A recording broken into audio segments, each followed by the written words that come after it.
on. These people are brave for getting up here, so you get your laughing diaphragm ready, and please welcome to the stage your host and the teacher for the evening, Sean Collier.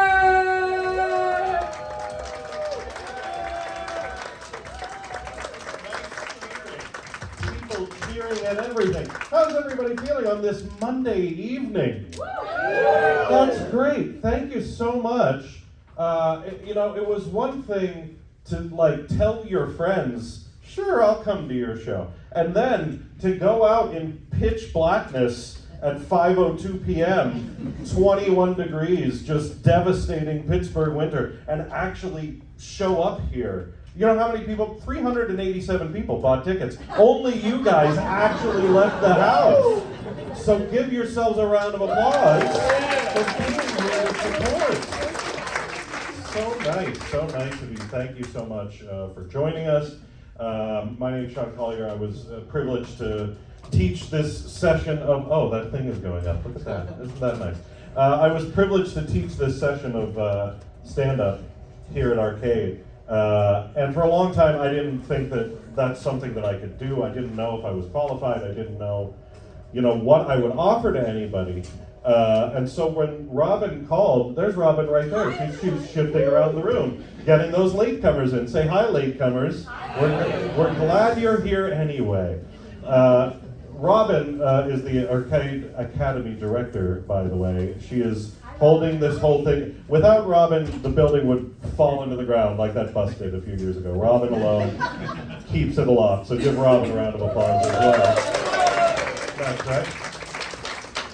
When Robin called and said, we think you could teach stand-up, I was so touched. I said, how much does that pay? And the minute we got that up a little bit, I was here, just jumped right on board. And it has been a joy with this group especially. It was a joy for me. There are a few of you who will be disappointed, and here's the reason.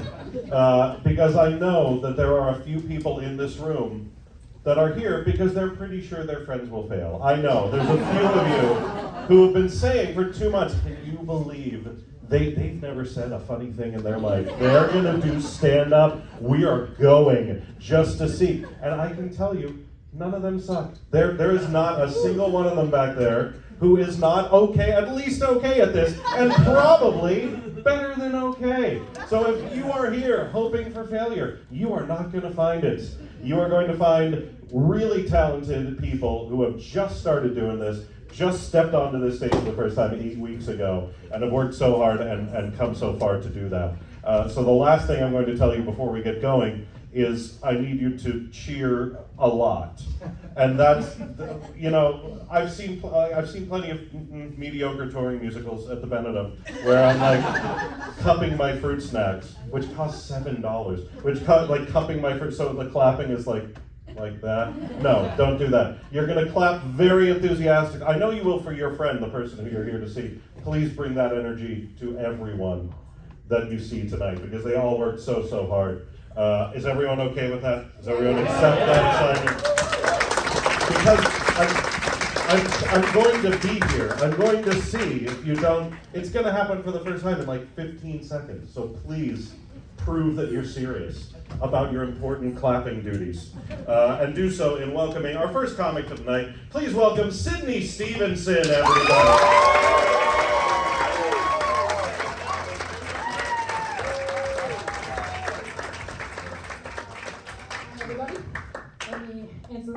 I know you're all thinking, yes, I do know what I'm wearing. No, I did not get dressed in the dark. And yes, I have lost every shred of dignity, which is why I'm up here performing for you fine folks this evening.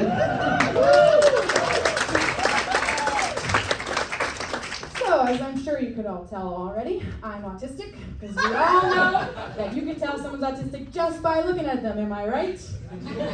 If you laughed at that, you might be an ableist scumbag.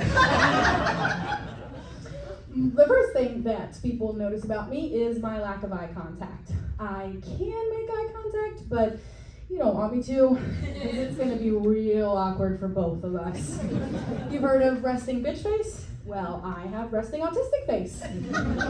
I'm either going to be staring into your eyes so intensely you'll feel like I'm seeing through to your soul, or I'm going to be blinking so much you'll think I'm sending you a message in Morse code. When an autistic person forces themselves to do something they're not comfortable with, we call that masking. But doctors have kind of a weird name for it. They call it the chameleon effect. Where was that when I needed it in high school? Because believe me, my bullies did not think that I blended in well.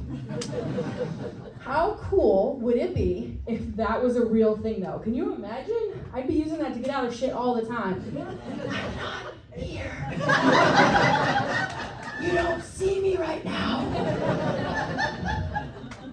And speaking of weird names for mental health things, I don't know how I feel about all these new terms they keep coming up with for my diagnoses. Like ASD, that just sounds too much like STD. I'm not contagious. I'm not going to give you my autism cooties, I promise. And we can't cure it, nor do we need to. Thank you very much. Okay. I do kind of like neuro-spicy though, because oh, that wasn't even the funny part. Y'all are a great audience tonight. I do like neuro-spicy because that sounds like I'd like my chicken extra neuro-spicy this evening, please. But it's clear that whoever came up with that never met an autistic person, because if they had, they would know that most of us can't eat spice in the first place. Very mild. And do not get me started with on the spectrum. That has to be the worst one. Where is it? Am I on it? Am I sitting on it right now? Can I get off of it? No, really, please. Sometimes I would like to get off of it. And ADHD, attention deficit hyperactivity disorder? I don't have a deficit of attention. I have selective attention. It is not my problem if you are too boring for me to pay attention to. I have plenty of attention. I just pay attention to all the wrong things. If you would like a half-hour lecture about cat body language, I'm your woman. Spoiler alert, no one ever does. And speaking of cats, autistic people are basically cats in human form. So we make all kinds of weird noises and people are like, I don't understand what you're trying to say, what do you want? And we like to squish ourselves into small spaces, and we sit at home in all kinds of weird positions. This is me on my couch at home. No, not like that. And then I wonder why I have constant back pain. If you want us to go anywhere, you have to entice us with food. My friends are all like, come on, it'll be fun. No, I don't want to. They're gonna have cookies. Ooh, treats, okay. But you better not be tricking me into going to the dentist like last time. And if I like you, I have zero concept of personal space. I am just gonna squish myself right up on there until I'm overstimulated, and then I'm leaving without saying goodbye. And sometimes we even talk to ourselves like we talk to our cats. Have y'all heard of same food before? Makes a noise if you know what that is. Ooh, okay, one person. Thank you. Thank you to the one person. So that's where you eat the same thing for months and months and months and months until your stomach decides for no good reason that they don't like that anymore. So I had to talk to myself the other day like, come on, you love this. It's the same thing you've been eating for months. Why are you so picky? And God help us if we eat a texture that we don't like, we even gag like cats. The other day I accidentally got a mushroom and it was all and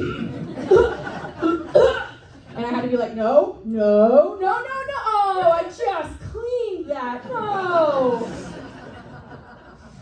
So it's really fun being in my brain because the autistic need for predictability is constantly at war with the ADHD need for spontaneity. And my anxiety says, oh no, to both those things.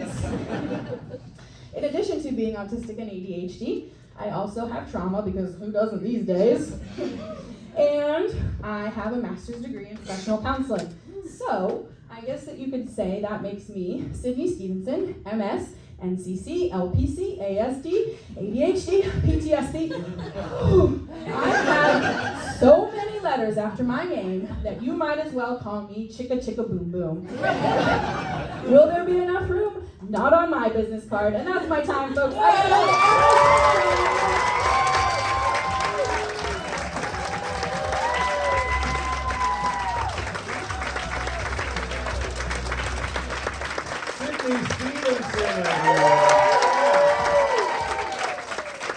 Here's the tiniest insight into my teaching journey. That's the worst phrase I've ever said.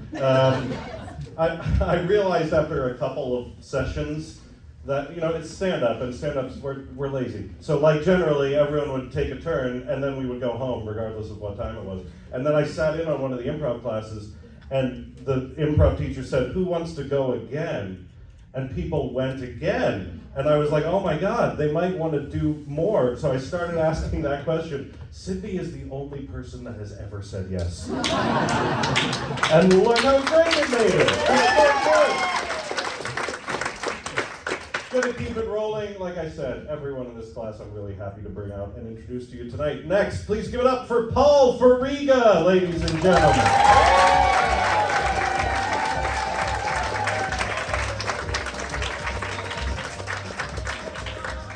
Thank you very much, everybody. So, before I get started, there's one thing you need to know about me. I'm a trier. I like to try a lot of things. I've been a White House correspondent. I've been a musician. I've been a business owner. I've been a disc jockey. I was even a racetrack photographer. Hey, I'm just going to warn you right now, if in the middle of my set I get bored of this thing, I'm out of here. Please, don't take offense. This is the time of year when we are thinking about our accomplishments, places we've been, things we've done.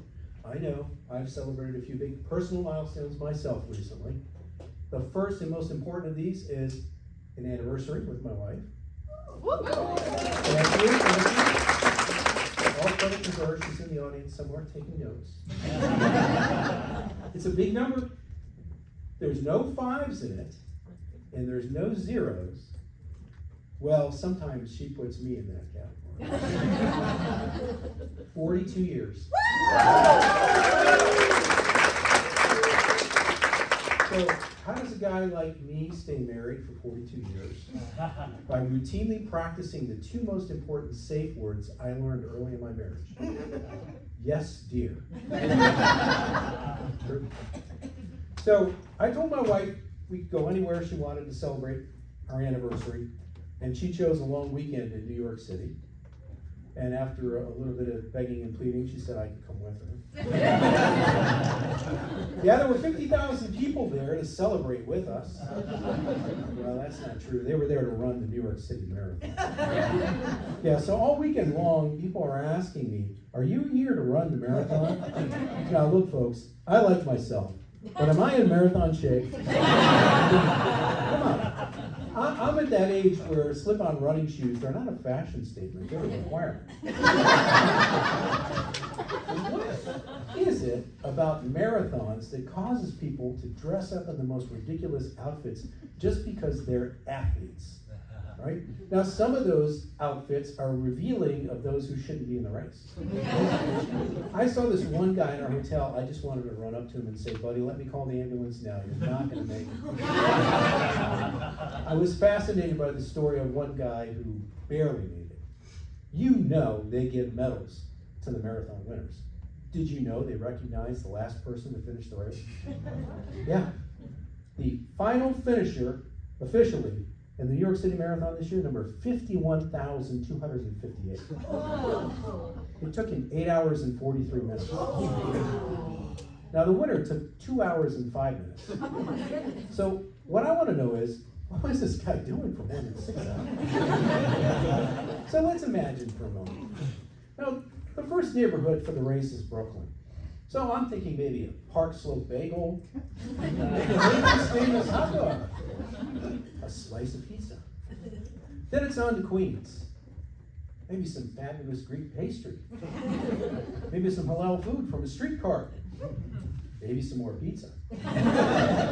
You know, by the time the guy got to Manhattan, he was probably ready for a Manhattan. Yeah, with a chaser of Pepto-Bismol. He was so slow, that by the time he finished, the finish line banner had left and sent him a text that said, "See you next year." Yeah, speaking of years, another personal milestone I crossed, I just had a birthday. It is also a big birthday. Let's just say that I am now allowed to buy things legally that I couldn't buy before. And I'm not talking about alcohol or cigarettes. I'm talking about things like canes and wheelchairs. I'm 65, and they say that 65 begins the best years of your life. Well, I don't really know if that's true, but I know for me it's kind of a mystery story. And it goes like this. I walk into a room and I say to myself, why the hell am I in here?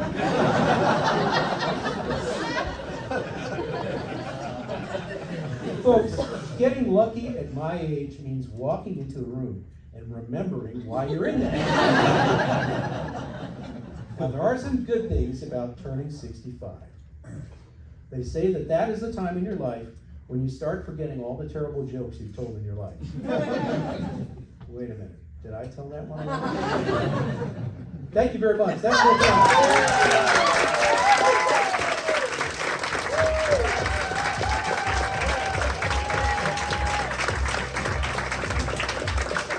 One more time for Paula.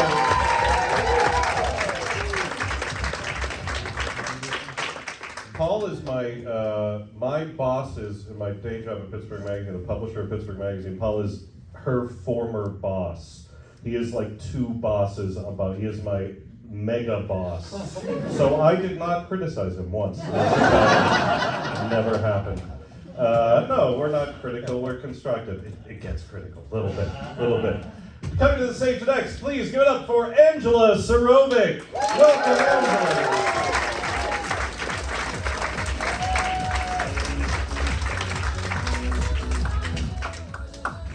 Thank you all for coming out tonight. I hope you love Pittsburgh as much as I do, and I hope that your $10 is well spent. So, I'm going to let you in on a little bit about how my brain works. I don't know about you, but I probably wouldn't go to a plumber who hires a plumber, or a roofer that hires a plumber, or a roofer that hires a roofer. And I imagine that Santa Claus probably doesn't do his own shopping or cooking because he has a wife and some elves to do that. But I have a therapist who has a therapist.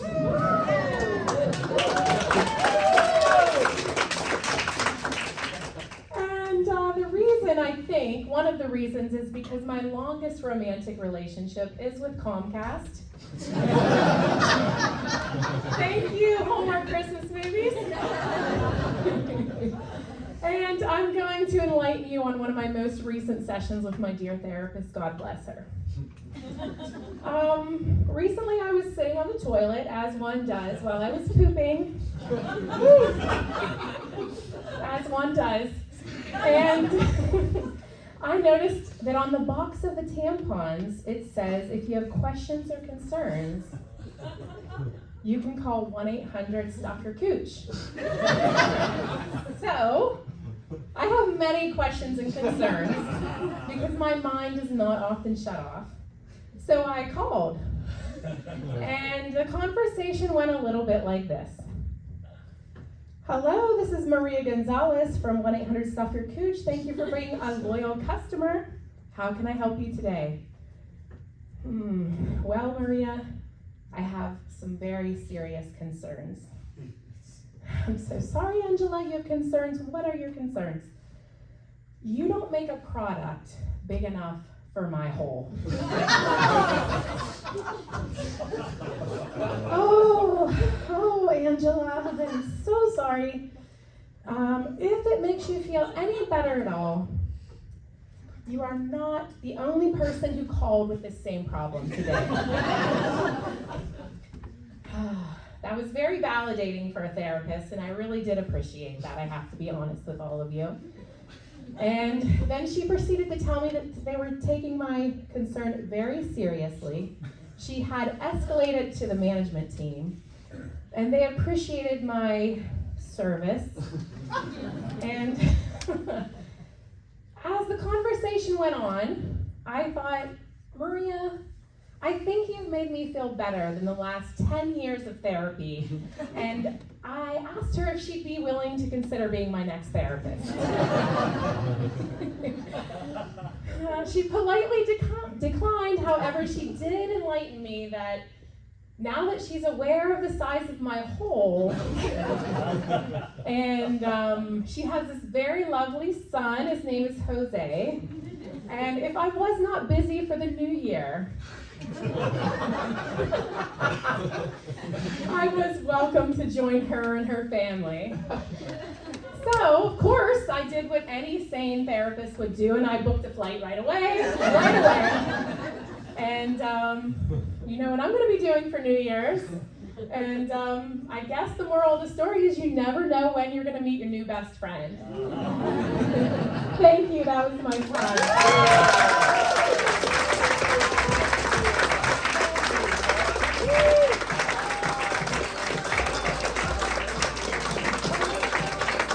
One more time for Angela.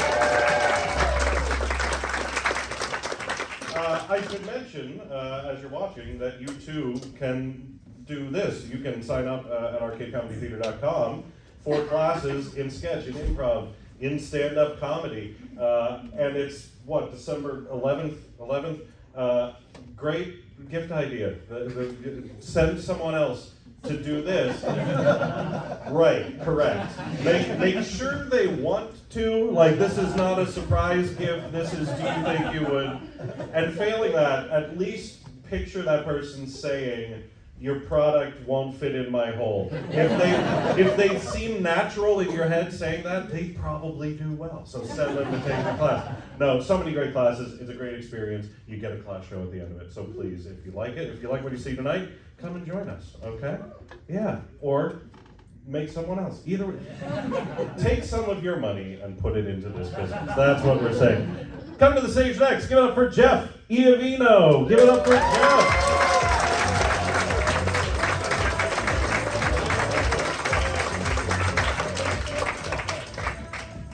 Hello, everybody. Thank you for coming out tonight.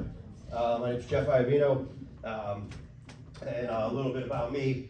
I am a chef, and just trying this comedy thing. You know, there's a lot of similarities between chefs and comics.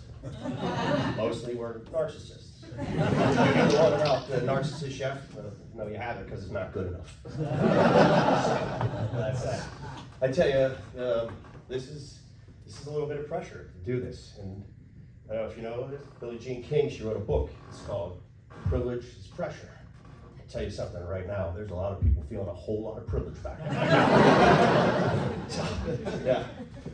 There's a lot wrong with me. I'm an egomaniac. Then I realized that nobody cares. I'm kind of super paranoid. But then I realized that I just like the attention, so I'll stick with it. All right. Being a chef has done a lot for me. It's made me dislike children, mostly your children. So real quick, I got to say that line in front of an audience at a bar in Mount Lebanon. The gifts that comedy gives back. Fucking priceless. I can get through this midlife crisis. I think it's gonna be great. But really, it's one thing I always say is that children are like cigarettes. You know, if it's yours, you love it, right? If it's not yours, that shit is gross. Take it out. You know, I mean, it's not fair how children get to act in restaurants. And you know who should be most upset about children's behavior? I'll tell you the truth, drunks. Right? You're a child, you cry, spill stuff. Hell, you soil yourself in the dining room. That's okay. You're a drunk, you're out of here. It's not fair. I'm running for president next year, and it's a hard line on my platform. So stay with me.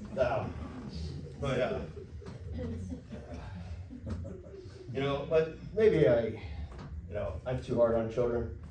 Perhaps there's ever notice how much we lie to children? It's kind of gross. It's, tooth fairy, Easter bunny, hope, vaccines. It's fucked up. I haven't always been a chef. In my early 20s, I was a rock star. Yeah, and we small little outfit. We made it big. We made it big. We were, of all places, Norway, right? And so we're one summer, man. I tell you, we were bigger than the Beatles. It was the time of my life. We had so much fun. We were doing this. We're touring. Everything's great. We're having a free time of our life, right out of the movies, right? So one night we're playing this gig and we get a letter. This letter comes back to us. And it's from this producer. This producer wants to meet us. So we had a hit song, and a song that was coming on its way of being a hit, and it was called "My Mom's Crazy."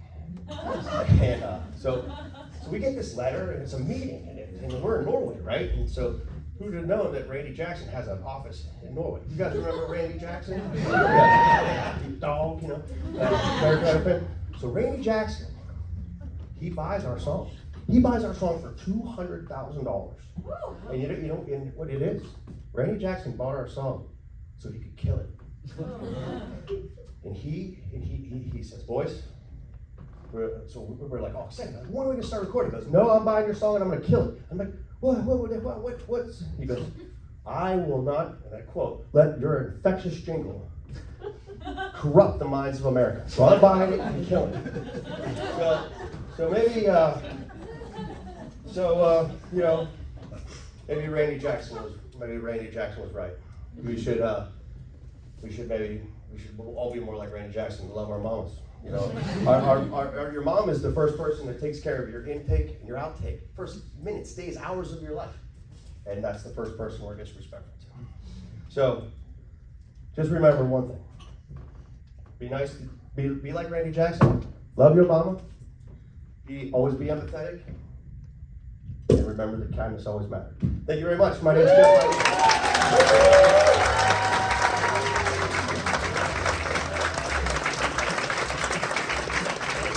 Jeff Iovino, ladies and gentlemen.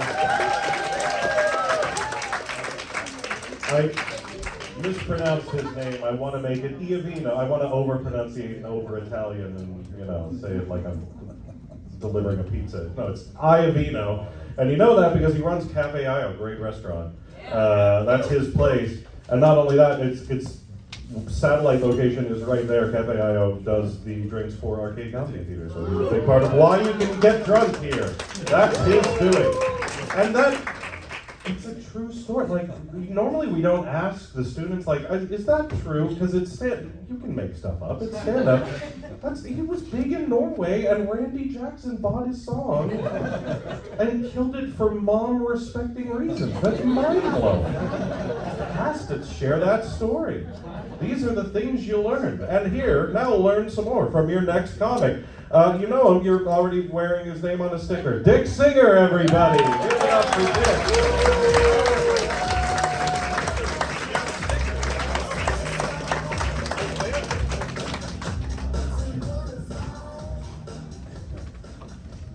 Hello. Hi, Dick. Hi. I'm just wondering, how many of you remember the game Spin the Bottle? You know, when I was a kid, in my neighborhood, we played Spin the Bottle, but if the girl didn't want to kiss you, she had to give you a nickel. When I was 14, I bought a house.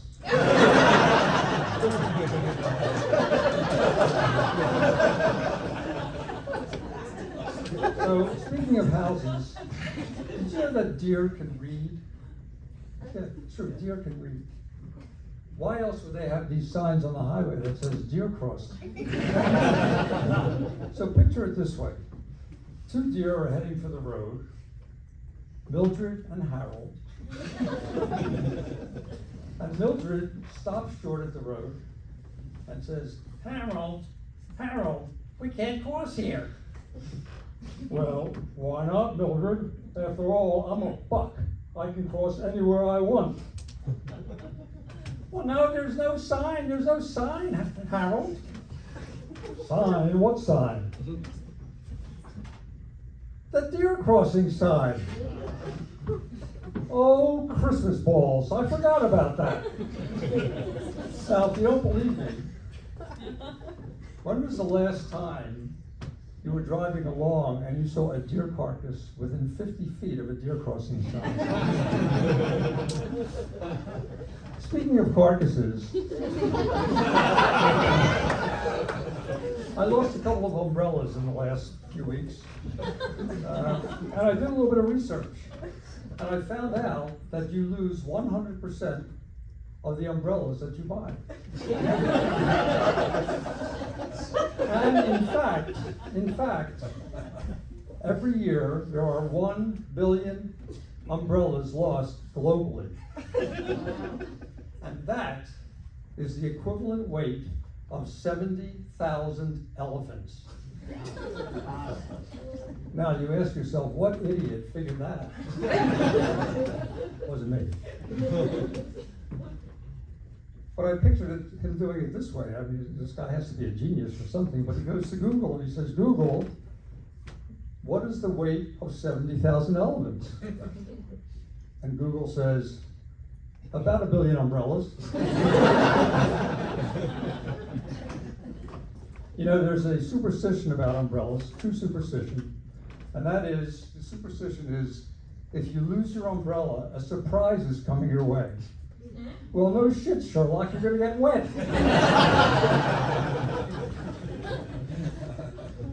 Speaking of Sherlock, how many of you remember the pandemic? Well, I'm glad there's people old enough here to remember that. So we were locked down, and we became introverts. We baked sourdough bread till it was coming out of our ears, and gun sales went through the roof. So you're stuck in your house with your spouse, significant other, with no outside human contact for 24/7 for a month after a month after a month after a month after a month after a fucking month. I believe that, at least in my house, that my wife deserved a Congressional Medal of Honor for living through that with me.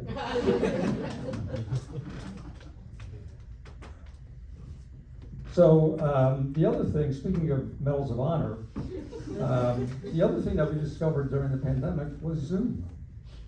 Zoom was the new technological savior. We had Zoom meetings, we had Zoom cocktail parties, we had Zoom health calls.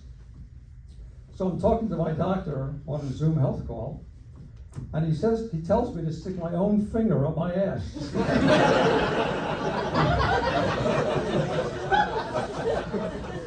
And that's when I realized he's not my doctor and I'm in the wrong meeting. Thank you very much.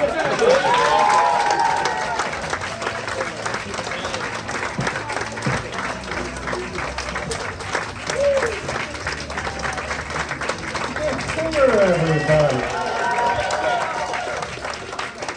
already has merch. That's never happened before. Here's a little bit of the class for free. We talk about transitions. That's how you get from one joke to the other. And what I stress is it doesn't actually have to make sense. You just have to say something that seems like it's connecting one idea to the next. And no one has ever took that more literally than me. Speaking of Medals of Honor. Yeah, that's all you need to say. It works. It works. Come to the stage next. Sounds like a stage name. It's not. It's real. It's Molly Sweets, ladies and gentlemen. Molly Sweets.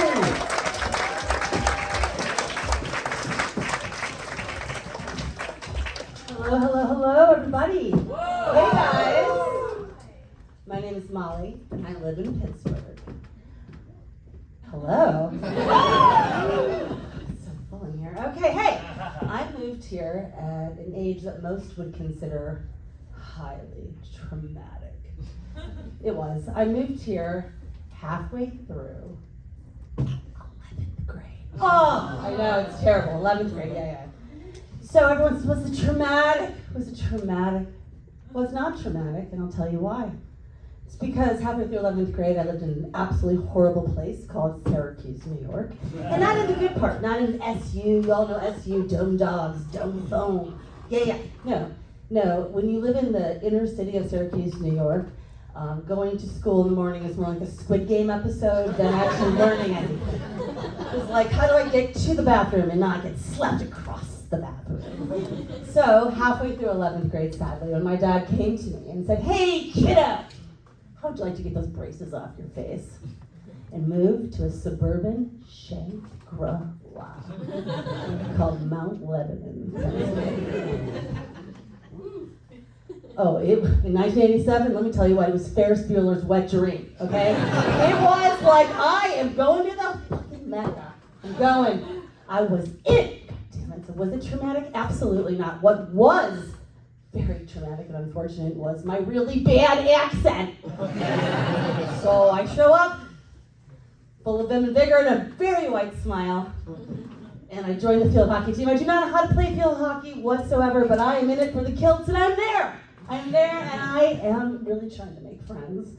And I really had a crush on this guy named Alan. And so here was me at practice every day. Hey, you guys, Alan is so cute. I love Alan. Oh my God, did you see Alan? I think I want to marry Alan. Poor Alan, our goalie. Really wasn't like in vogue in 87, you know what I mean? Like nobody went same-sex to the prom. So this accent, you guys, it was a problem, and I take problems seriously. I solve them because, that's what I do. So I went and got a degree in journalism, and I learned the universal American broadcasting accent. All that means is no accent. Great, problem solved. Except it's always there, waiting. After about 2.5 Chardonnays, she shows up. It's usually at a really important corporate event or holiday party when you're dressed to your best. And my ex-husband found it really a helpful little tell. And it's time to go. Matt! Hey, Matt! Hey, Matt, is it time to go back? Hey, there's an app for that. Hey, are you mad? Are you mad at me, Matt? Yeah, hot problem. So, when I'm not drinking, I don't have an accent, so I worked in many industries here in Pittsburgh, and the best one I worked in for stories absolutely was the hotel industry, because you guys, oh my God, everything that is funny happens in a hotel.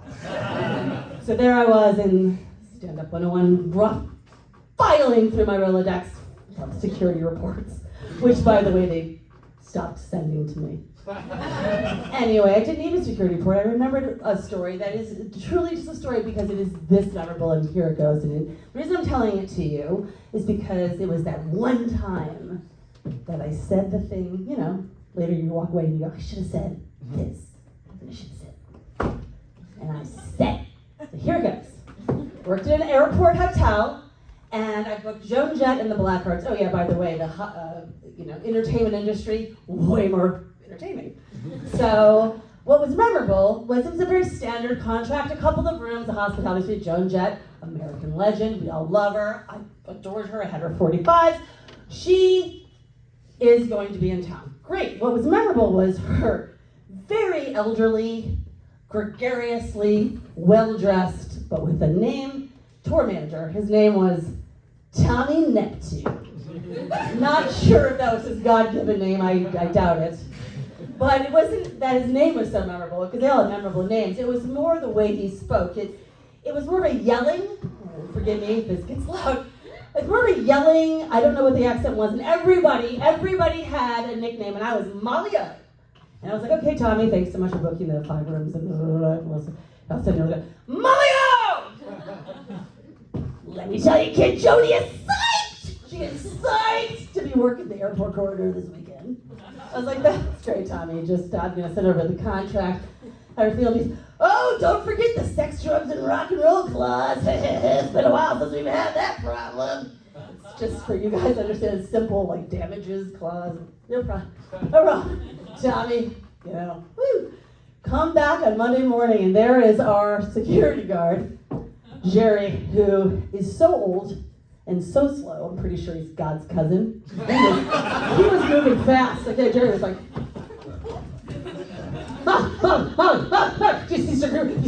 I mean, his head was, did I see the security report? And he was talking so fast, all I heard were 3 things.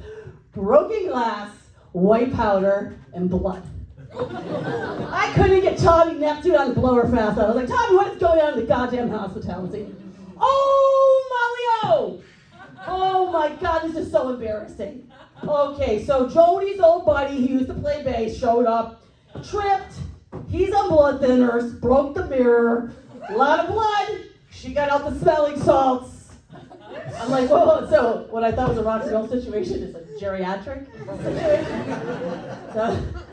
So he's out here, I am relieved there's not going to be PR, there's no incident. I'm like, gracious, a broken mirror. He has derailed. Oh, jeez, Molly, oh, Jody's going to be pissed. Oh, God, I got 3 more credit cards. I don't know what to do. I go, Tommy, it's okay. It's just a broken, hold on. Wait. Are you telling me that Joan Jett does give a damn about her bad reputation? Oh, Mario! Peace and love, Pittsburgh. I'm Molly Sweet.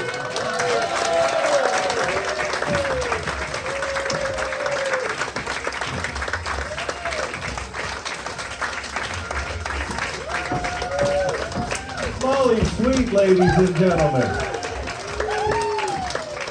The people we're meeting in this show: Joan Jett, Randy Jackson, an all-star array of encounters. And next, he's responsible for the sticker somehow. I don't know what happened. Tommy Joseph, ladies and gentlemen.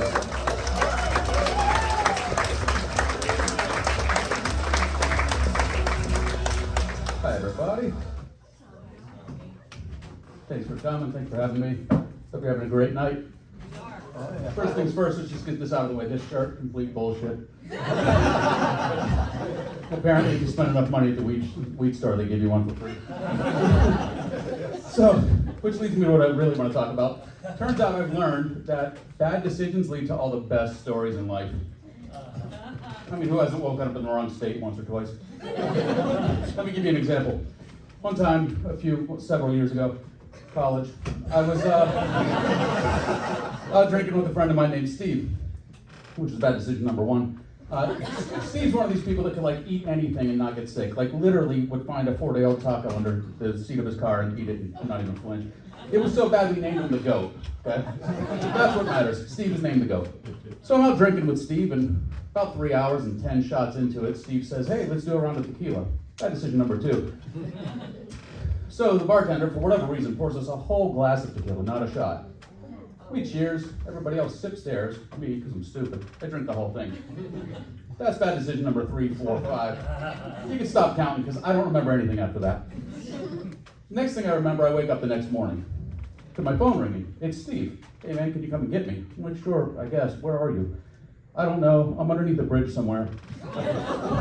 Somebody stole my hat, my wallet's missing, and somebody's vomiting on my shoes. I said, man, you're a fucking mess. You gotta get a hold of your life. I hang up the phone. I look around to assess my situation. Here's what I see. I'm naked. There are other naked people around me, but I don't know any of them. I'm apparently in a double-wide trailer, but I have no idea where. You know, it's like the scene from the Hangover. There's like a chicken over in the kitchen. Just weird shit. So I drag myself together. I find my clothes. My keys are in my shoe. I don't know who put them there. I find my car in the driveway. I start driving. About 10 minutes through this trailer park maze, I find a convenience store. Bob's Discount Liquor and Guns, because those go together. I walk in. I say, hey, Bob, where am I? He said, well, you're in Thomasville. I said, Thomasville what? He said, Thomasville, Georgia, naturally. I said, well, Bob, hypothetically speaking, if I needed to get back to Tallahassee, Florida, which direction would I drive? And he leans over the counter and looks at me and says, well, you've had a long night, haven't you, son? Well, yes, sir, apparently I have. So, about an hour and a half later, thanks to Bob's directions, I get back to Tallahassee. I find Steve, we go back to our house. At this moment, I realized this story's this isn't the end of the story, it's the beginning of the story. I pulled in, and there's my friend Yancey in the driveway with his pickup truck, and in the back of the pickup truck's like a dog crate, but there's not a dog in it, there's a baby goat. Now, Yancey's a southern boy. So I said, Yancey, why are you in my yard with a goat? He said, you don't remember? I said, I don't remember a damn thing. So he said, well, you and Steve were arguing over who's going to cut the grass at your house, and somehow or another you decided that a goat was the answer. So I'm here with your goat. So Yancey drops the gate, opens the cage, and the goat jumps out over his shoulder and goes running down the street. In the city. This is not in the country. We're in the fucking city. Now, at this point, I'm on the ground laughing hysterically. It's the funniest thing I've ever seen. Then I look up and Yancey goes, oh, shit. And I'm like, oh, here we go. He goes to the front, opens the door, reaches behind the seat, and I'm like, well, I mean, this is why Florida's in the headlines, right? He's going to pull a shotgun out. Every cowboy carries a shotgun. But instead, he pulls out the last thing I could have ever imagined, a fucking lasso. Now, I don't know anybody that carries a just-in-case lasso, but Yancey does. So, the next thing I see is Yancey with his cowboy boots and his cowboy hat and his flannel shirt and his, skin-tight Levi's jeans, run down the fucking street, flipping flop, going for this goat. It's as close to dying from laughter as I've ever come in my life. About 10 minutes later, he gets the goat back. We put him in the backyard. Now I gotta name the goat. Of course, I named the goat Steve, naturally. Now, Steve wasn't too thrilled about this because who wants to have a farm animal named after him? But after a little while, Steve realized that the only thing better than walking a puppy to pick up girls is walking a goat. So Steve the goat and Goat the Steve became best friends. They were legends on campus for the next 3 years. And that's how terrible decisions can turn into great stories. Thanks for having me as my friend.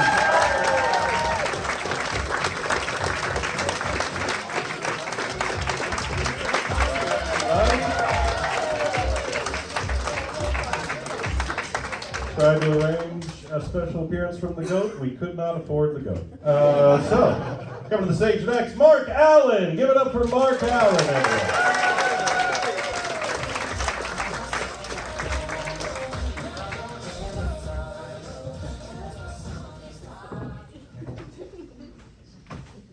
Toughest part of the evening.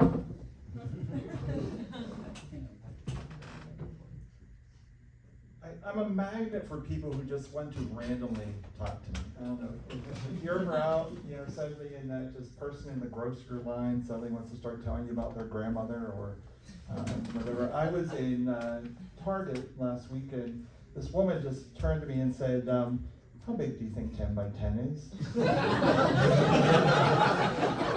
I don't know if she thought I looked like a mathematician or something.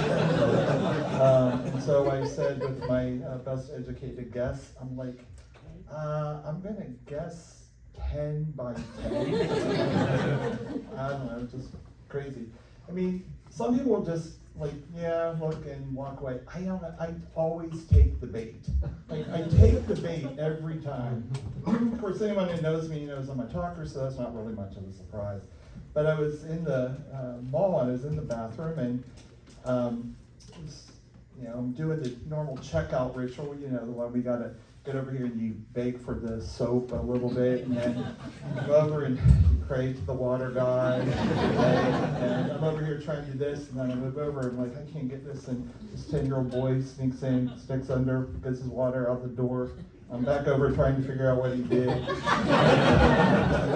then I'm over then doing the paper towel, aerobics. Hoping something comes out enough I can't have to use my pants. And so then this guy just randomly walks in and he decides that he needs to share a lot of information with me. And he suddenly says, "Why don't you tell me about his most recent bowel movement?" And he said, "Oh man, all this automation just really drives me crazy." He said, "Yeah, I was in here last week and I was so constipated." And he goes, and people were in line, and he goes, and I was in there, and every time I'd move, the stupid thing would flush. And people were getting excited, I think, they were waiting for the turn. And he said, I have to kept yelling out, like, "Not yet!" He said, so finally I just gave up, you know, and I'm like, okay. And so he said, yeah, I'm just waiting. The next thing is that they're going to have technology that's going to automatically wipe my ass. And I said to him, well, I want you to know, they already do have that technology. And he said, they do? I said, yeah. He said, my car, I got this new car, has air-conditioned seats. It has a little button there that says rear wiper. And I said, I haven't got the courage to use it yet. It feels pretty intrusive, right? But I was traveling too back from Harrisburg on the Pennsylvania Turnpike, and you know, and it says rest stop, and I'm looking for rest. So, you know, I go in and looking forward to not social time, but you know, it's the time when you surf your media and do a few Facebook posts, check emails, you know, that's the quality time you use. So I go in and I sit down, and suddenly somebody decides to be neighborly. And he said, just checking, how you doing? It's late. I'm like, he goes, no, seriously, how you doing? I'm like, I'm tired, I'm fine. And he's like, yeah. He said, well, I still have a long drive ahead of me. I'm like, yeah, mine's not too bad. And then I heard him kind of whisper, and he said, hon, can I call you back? He goes, this guy keeps answering. So, not wanting to have any more humiliation, I'm thinking, I need to be out of here before this guy is. I don't want him to see me. So, you know, fortunately, the race was on, but he had a belt, which he struggled with, and I did not, so I was out. So I go out and try to, you know, blend in, and then suddenly, you know, because I needed to see him come out, because I still had more email to do, and needed to get back in. So he's come out, and he's talking on his phone, and I hear him say, well, I don't know, yeah, also, he had nice shoes, and he walked past, and then he stopped, and he turned and looked at me, and then he looked up, and just kind of smiled, and I said, yeah, thank you very much, appreciate it. And then he started to walk out, and I said, oh, and by the way, I appreciate your care for my well-being. And I'm Mark. Thank you all for coming out and supporting us.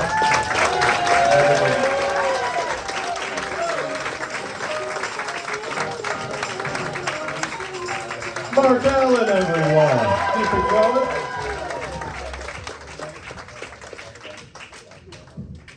By the way, you shouldn't just come here to take classes. You should come here to enjoy. You know how you've been enjoying seeing people you know? Wouldn't it be better if you had no idea who they were? That's what ordinarily happens here. No, Arcade has great shows every weekend. I say this all the time when I'm talking about things to do in Pittsburgh, when I'm doing media stuff. This is one of those places, like the Harris Theater down the street, like Liberty Magic down the street. There's a few places you don't need to like pick a show that interests you, figure out what's on the calendar. Just come down here. You're gonna have a good time. So whenever you're downtown, pop in, see a show, or get tickets beforehand. Again, arcadecomedytheater.com. It really is one of the city's treasures. A round of applause for the Arcade Comedy Theater. Yeah.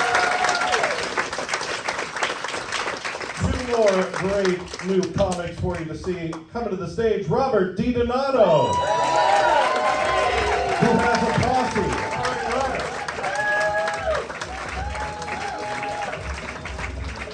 Hello, hello. How's everyone? I'm loving this. Isn't this wonderful tonight? I love it. This is beautiful. Yeah, my name is Robert. Most of my career I've been with children, little children, teachers, you know, 3rd, 4th grade or whatever. Just recently I started doing some after school extended day, like 5 and 6-year-olds, just little guys, you know. And I started to remember and started to learn that what we tell kids is a lie. Because we'll tell them, you know, honesty is the best policy, and say what you feel and feel what you say, and always be truthful. But I don't know if we always want that. You know, one of the little 5-year-old came up to me the other day, and she kind of was like, Robert? Yes. And she said, Robert, are you okay? And I said, what do you mean, sweetheart? And she said, did you get stung by a bee? And I said, no, sweetie, why do you say that? And she said, I think the bee stings you on the nose, it's so big. Rude. But do we really want that? Truly, do we really say what we mean and mean what we say? And I was in an event the other day, you know, big event, a lot of booze, a lot of food, people there. I kind of snuck away, went into this, you know, the restroom. Nobody in there. Not one soul was in there. There were like 9 urinals, nice, beautiful, clean urinals in there, no stalls. And I was all by myself. I walked in. So I'm in there for probably a second, standing there. In walks in a man who was hammered. And how did I know he was hammered? Well, first of all, out of the corner of my eye, I saw this. And second of all, he planted himself here. So I'm standing here going, this is not what I wanted. But I say to myself, come on, let's go. Hurry, faster. And then he starts to talk to me. And just as Mark was saying earlier, he's in there half awake and half asleep, and he goes, you know, hey, my friend, are you having a good time tonight? What I wanted to say was, back off, creepy man! But what I did say was, yeah, I'm okay. How are you? That's what we do. You're at work, you know, water cooler, just talking, everyone's just hanging out together. Nothing going on, just a little break. And you're talking to one of your coworkers, and all of a sudden he's like, hey, you know, Sandra wants us to work more hours, but I don't know if I don't. And he's just picking on us. Yeah, I don't really know what's going on, and I'm not going to put those hours in. And you're saying, what is this guy has no personal skills here? It's like, back off, pal. What are you doing? Oh yeah, well, you think I'm going to do it? And you want to say something to him, and then it goes one beyond. Yeah, I'm not going to work those hours for her. What do you think? Oh dear God! So you want to say to him, hey pal, back it off, okay? I mean, I might have to report you to HR or something. But instead, what I said was, okay, I'll see you back here at lunch. Bye-bye.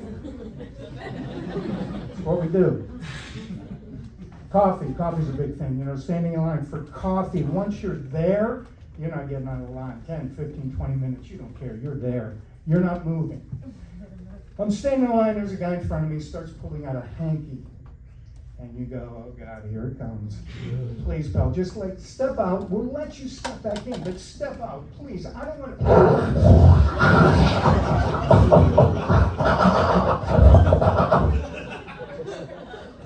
Oh my God, I'm losing my appetite. Just step away.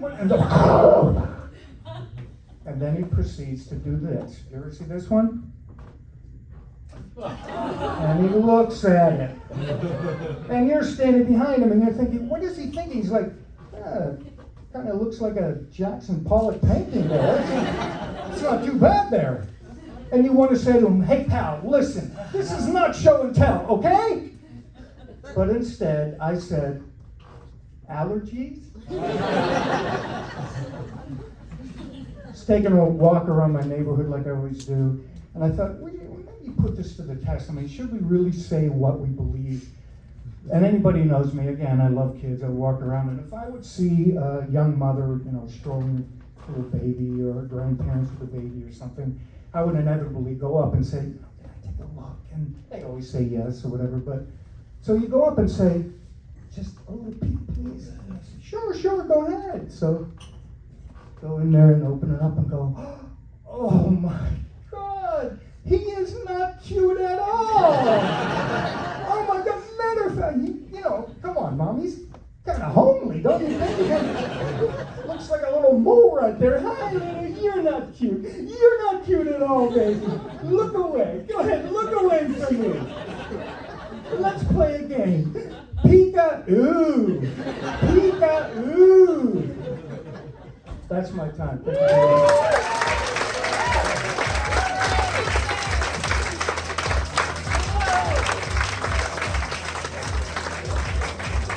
Robert DiDonato, everybody. Hey, when we wrap up, please stick around. The first thing you'll see is an impossibly long class picture moment. It'll just be insufferably long. Oh my God, I heard his laugh and realized I haven't acknowledged. For the first time, we had a TA in this class who was so great, Asher O'Brien, who was sitting right in the back corner there. Asher is one of the best young stand-up comics in Pittsburgh. Just follow on Instagram, TikTok, Asher O'Brien. Go see Asher. He's fantastic. I said this backstage, and it's absolutely true. Robin said, "Do you want a TA to help?" I said, "No, I don't know. I want total control. I don't want any other opinions. Nothing." And then she said, "It's Asher." I said, "Oh yeah, definitely. He can come. He's allowed. He's fantastic. Please go see Asher." So after the show, awkward family photo. And then there's a reception. We're going to hang out in there. There's snacks, there's drinks. You can hang out with your friends and family who just did such a great job. Please join us in the lounge after the show. But we have one more comic. Are you ready for your last comic tonight? There we go. Please give it up for Jackie Lamar.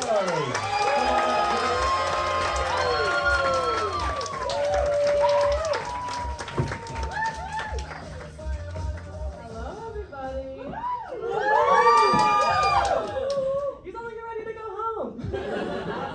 Well, my name is Jackie, and I normally wouldn't tell people this upon first meeting, but I was actually born with a peanut allergy. It's true. I have to read every single food label, and they always say, "may contain nuts." Well, I don't love your confidence. It's kind of like if you guys had to pick up every single piece of food and on the back it always said, "may contain poison." I don't fucking know. I don't care. Scram! It's disrespectful. Yeah, it kind of sucks. And also the only food label that doesn't say "may contain nuts" on the back is nuts. Yeah, I like those odds the least. It's also pretty embarrassing having to carry an EpiPen. Like, the doctor kind of makes it sound cool when you're a kid, like, "Jackie, you're gonna get to carry a weapon to defend yourself against nuts." Yeah? Alright. "Yeah, you're gonna get to stab." I'm interested. "You're gonna get to stab yourself." What? You lost me, Doc. I have to stab myself? I'm not really allowed to use the stove or a butter knife without supervision, for example. So, strike me a deal. You got any pills back there, Doc? Yeah. It's also kind of a bully's dream, just carrying around, like, a phallus in your little 7-year-old pocket. Like, Jessica comes up to you like, "Oh my God, Jackie, is that an EpiPen in your pocket, or are you just happy to see me?" Shut the fuck up, Jessica. Your mouth can't be trusted with nuts either. Yeah, and also trick-or-treating should be like the perfect day for every child's life, but I'm getting Reese's cups at every single door. Like, trick-or-treat. Do you guys have any of the stuff with razor blades in it instead? Yeah, Barbie needs a haircut, thank you. But yeah, I've been reflecting on my childhood recently. I turned 25 just a couple of weeks ago. Yeah, so reviewing my quarterly report, like matching the numbers a little bit.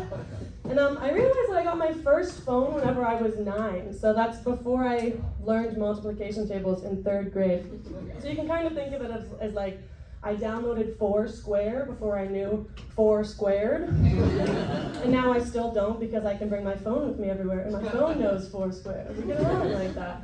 But yeah, it's weird to be addicted to your phone when you've been addicted to it since 9 years old. It's like, who else can say that they've been addicted to their drug of choice since they were 9, besides perhaps the cast of Hannah Montana? And I like that. And also, my parents gave me my first phone. So that kind of makes my parents my first drug dealers. So, any drug dealers in the crowd tonight? Yeah, give yourselves a round of applause. Not too loud, not too loud. Yeah, you definitely changed the course of some lives forever. So yeah, that's cool. But yeah, me and my drug dealers are still super close. They actually pay my monthly drug bill. Very sweet of them. And they let me use my drug under the table at Thanksgiving. Also very sweet of them. It's also very easy to get my drug past dogs at TSA. Like, it's kind of a hard job for a dog. We don't really start them on something simpler. Like, they like to eat food off the floor, maybe like Roomba before cop or airport cop. Like, maybe start smaller. And what do you think the interview process is like whenever a dog wants to work at TSA? Like, okay, I think next up we have Doug. Sure, that's me. It's Dog, actually. Oh, I think you wrote Doug here, Dog. Oh, I am a smeller, not a speller. Sure, that's fine. Well, why don't you just actually start by telling us a little bit about yourself, Dog? Sure. Well, I am 2 years old. I love to eat. I love to lick plates. My plate, your plate, I don't discriminate. I love that. Also, speaking of that, I was wondering if you had any dishwasher positions available. No, for dogs, it's just catching bombs, unfortunately. Well, I do love to play catch. Thank you, everybody.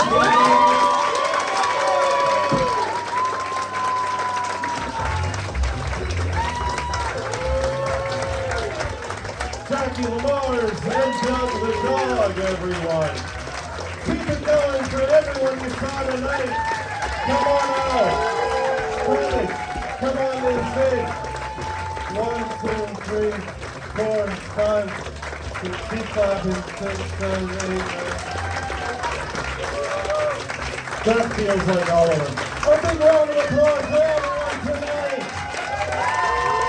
Thank you so much for coming to support your friends and coming to Barclay Comedy Theater. Hope we see you again real soon. Have a good night. Feel free to start taking pictures.